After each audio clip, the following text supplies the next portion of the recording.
L'un s'appelle Dominique Young, l'autre s'appelle Pierre France.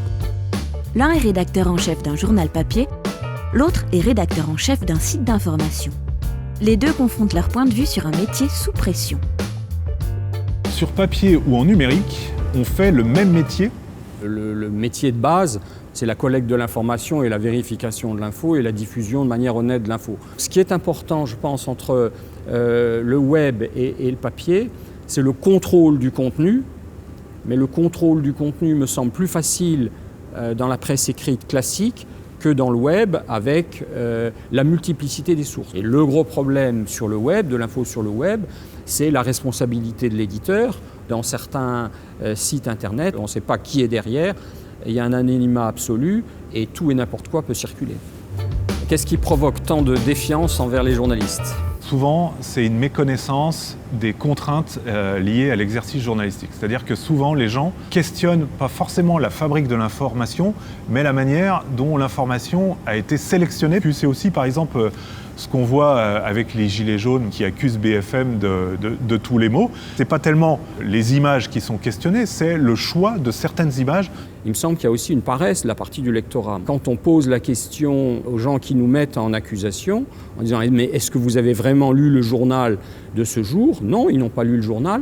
Ils ont vaguement regardé sur le site internet et ils sont tombés sur la légende d'une photo. Et ils partent de la légende d'une photo pour monter un incident et faire un procès global. Moi, je trouve que cette défiance, elle est légitime. Non, elle n'est pas légitime. Elle est saine, on va dire. Elle n'est pas toujours légitime. Des fois, on nous fait des faux procès, des procès d'intention. Ça, c'est pas légitime.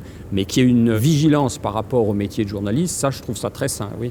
Les fake news, c'est un danger passager ? Je pense que les fake news, c'est d'abord lié à un phénomène qui est très vieux, qui est la désinformation. La désinformation avait un but politique bien précis, c'était une manipulation ciblée.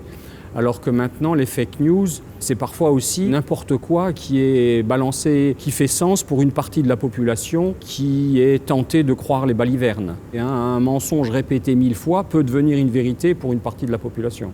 Oui, je suis d'accord avec ça. Ça englobe de nombreuses réalités qui vont de la manipulation consciente jusqu'à la pure bêtise. Et pour répondre à la question, est-ce que c'est un danger passager ? Moi, je ne pense pas. Je pense que malheureusement, ça va s'intensifier avec la fabrication de ce qu'on appelle maintenant des deep fake news, c'est-à-dire carrément des vidéos où on voit des gens prononcer des discours avec leur voix et tout a été fabriqué. La presse est-elle vraiment libre en France aujourd'hui ? La presse est libre aujourd'hui en France.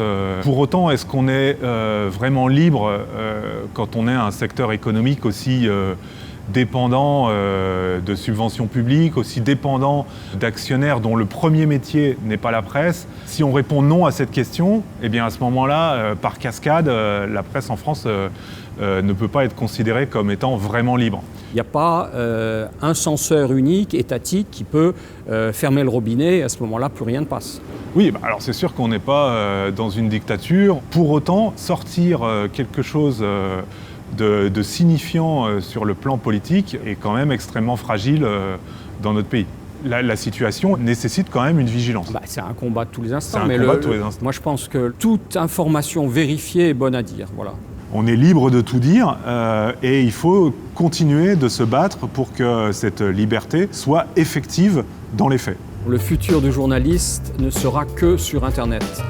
Non, bien sûr que non. À chaque fois qu'il y a eu des nouveaux modes de diffusion de l'information, les modes précédents n'ont pas été remplacés. Quand la radio est arrivée, la presse a continué à exister. Quand la télé est arrivée, la radio a continué à exister. Et j'espère, moi, qui suis dans la presse numérique, qu'il n'y aura pas qu'une presse numérique dans le futur.